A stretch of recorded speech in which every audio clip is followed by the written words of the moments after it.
Bismillahirrahmanirrahim. Assalamualaikum warahmatullahi wabarakatuh.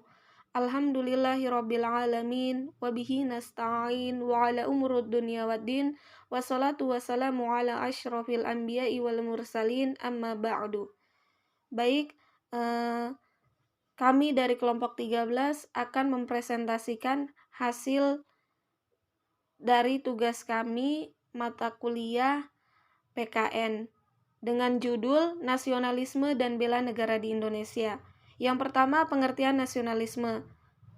Di sini kami mengambil 3 para ahli. Yang pertama, menurut Ernest Renan.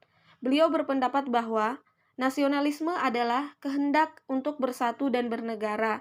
Yang kedua, menurut Otto Bauer. Beliau berpendapat bahwa nasionalisme adalah suatu persatuan perangai atau karakter yang timbul karena perasaan senasib. Dan yang terakhir, menurut Hans Kohn, beliau berpendapat bahwa nasionalisme adalah formalisasi dan rasionalisasi dari kesadaran nasional berbangsa dan bernegara sendiri. Jadi kesimpulannya di sini, nasionalisme dapat diartikan dalam arti sempit, yaitu suatu sikap yang meninggikan bangsanya sendiri, sekaligus tidak menghargai bangsa lain sebagaimana mestinya. Sikap seperti ini jelas mencerai-beraikan bangsa yang satu dengan bangsa yang lain. Keadaan seperti ini sering disebut Calvinisme. Terus yang kedua, sedangkan dalam arti luas, nasionalisme merupakan pandangan tentang rasa cinta yang wajar terhadap bangsa dan negara, dan sekaligus menghormati bangsa lain. Berikutnya, tujuan nasionalisme.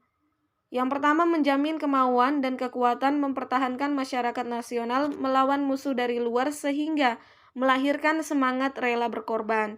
Yang kedua, menghilangkan ekstremisme atau tuntutan berlebihan dari warga negara, individu, dan kelompok. Yang ketiga, menumbuhkan rasa cinta terhadap tanah air. Yang keempat, menciptakan hubungan yang rukun dan harmonis. Dan yang terakhir, mempererat tali persaudaraan yang utuh.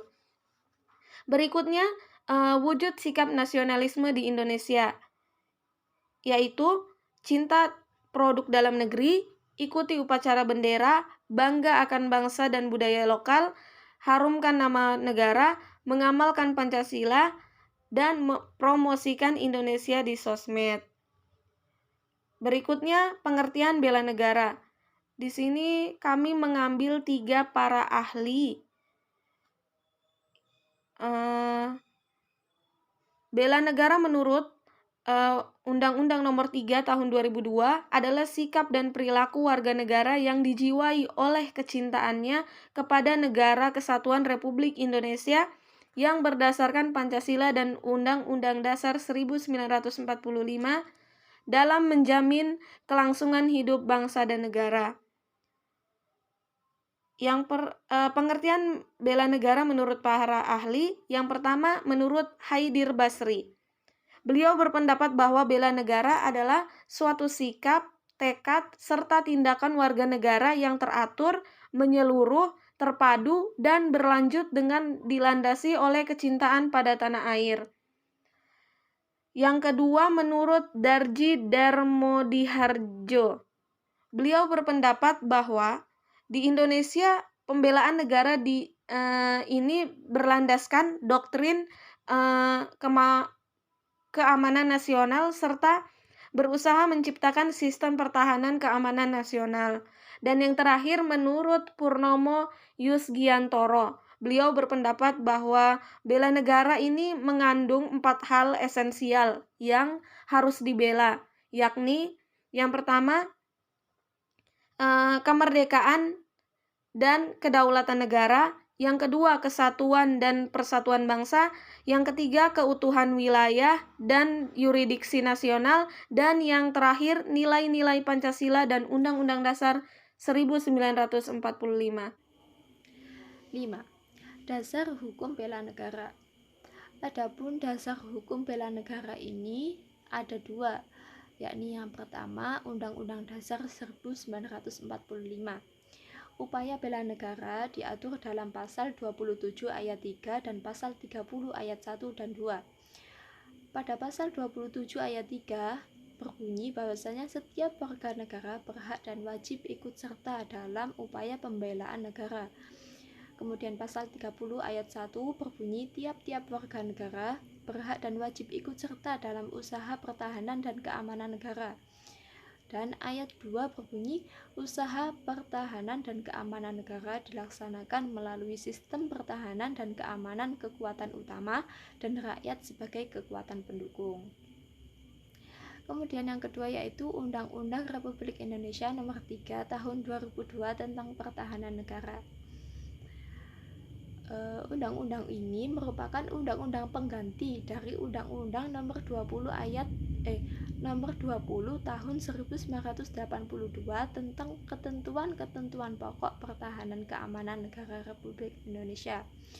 Undang-undang ini diatur dalam pasal 9 ayat 1 dan ayat 2. Pada pasal 9 ayat 1 berbunyi setiap warga negara berhak dan wajib ikut serta dalam upaya bela negara yang diwujudkan dalam penyelenggaraan pertahanan negara. Sementara ayat 2 berbunyi keikutsertaan warga negara dalam upaya bela negara sebagaimana dimaksud dalam ayat 1 diselenggarakan melalui 4 hal berikut. Yang pertama yaitu pendidikan kewarganegaraan. Yang kedua, pelatihan dasar kemiliteran secara wajib. Yang ketiga, pengabdian sebagai prajurit Tentara Nasional Indonesia secara sukarela atau secara wajib. Dan yang keempat, pengabdian sesuai dengan profesi. 6. Tujuan bela negara. Tujuan bela negara ini yaitu mempertahankan kelangsungan hidup bangsa dan negara. Selanjutnya melestarikan budaya, kemudian menjalankan nilai-nilai Pancasila dan UUD 1945, berbuat yang terbaik bagi bangsa dan negara, serta menjaga identitas dan integritas bangsa dan negara. 7. Bentuk-bentuk usaha pembelaan negara. Contoh bentuk-bentuk usaha pembelaan negara pastilah banyak sekali. Di sini kami merangkum ada beberapa, yakni yang pertama upaya bela negara terhadap ancaman militer, yang kedua upaya bela negara terhadap ancaman penyalahgunaan narkoba, yang ketiga upaya pembelaan negara terhadap ancaman KKN yakni korupsi, kolusi, dan nepotisme. Kemudian upaya bela negara terhadap ancaman perusakan lingkungan, upaya bela negara terhadap ancaman kemiskinan, ancaman kebodohan, ancaman lunturnya persatuan dan kesatuan bangsa, kemudian upaya bela negara terhadap ancaman budaya asing yang negatif, dan yang terakhir upaya bela negara untuk mengharumkan nama bangsa Indonesia di mata dunia.